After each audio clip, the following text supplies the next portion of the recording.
FNIGC, formerly known as Shubenacadie. It's in Nova Scotia.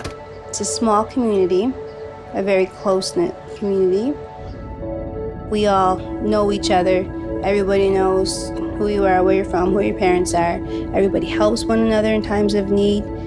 We have our hardships, but at the same time, those hardships bring our community closer. That's one of the good things about living in Shubenacadie. It's a friendly place. But like a lot of First Nations communities, there's a lot of health issues that haven't been brought to light.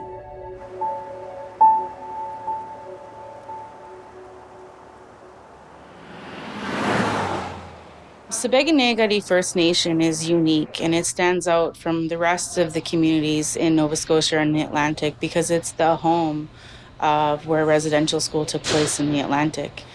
The building is no longer there. It's a beautiful farmland with cornfields, and it's located right on the river. But, you know, people have to pass through there every day when they go in and out of the community. So although the building isn't there, the memories are still there. There are different needs amongst First Nations people for their health because of things such as overcrowding in some communities, the isolation from access to health services.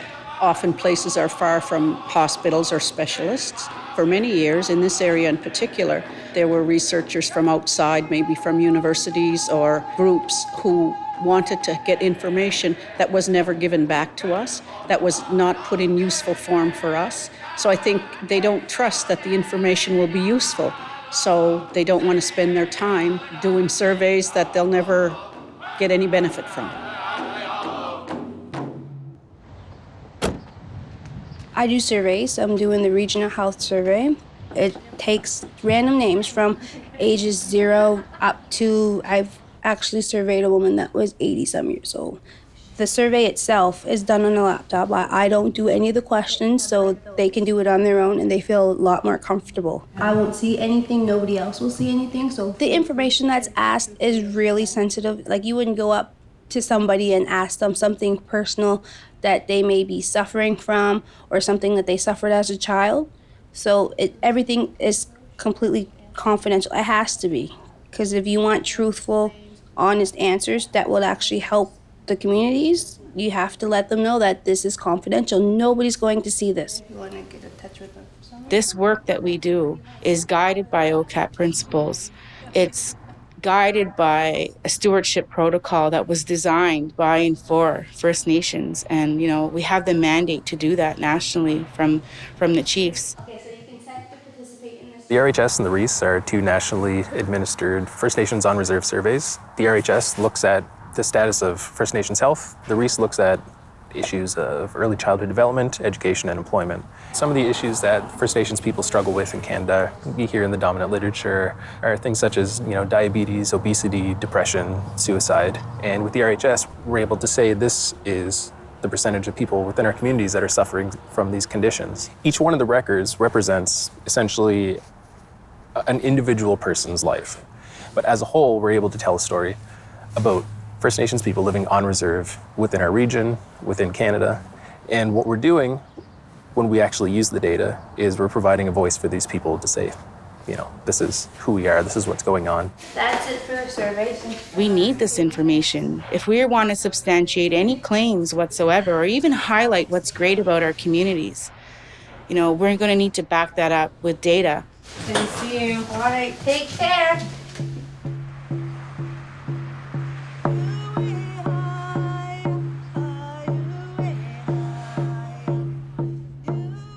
It's just overwhelming seeing the child development with their ages and stages. We have children that came through our doors that are graduated now, and that's when you see a smile, not only on myself, but on the parents and their families.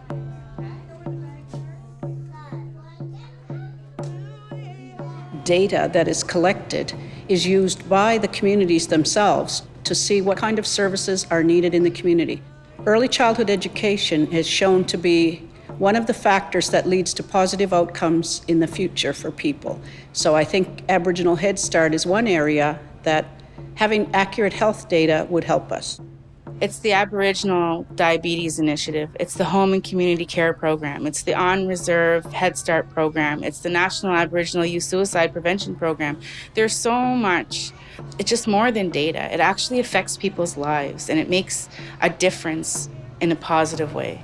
They might not have participated in the survey. They might not know that that is a result of the hard work that came from people that had passion and drive to see change. Good singing, good dancing, everybody. This kind of work has to continue, and there's a lot more work needs to be done so that we have 100% participation. There's no reason that we can't gather our own information and use it for the betterment of the health of our own people in our own communities.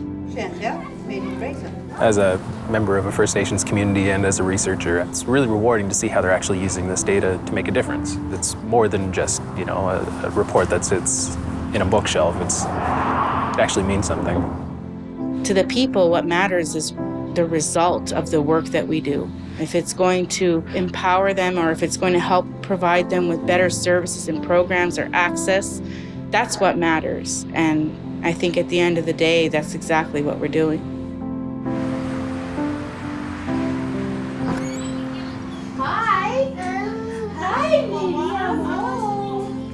By people speaking up now and letting them know what's going on, it's like advocating for kids in the future so they don't have to suffer through what they suffered growing up,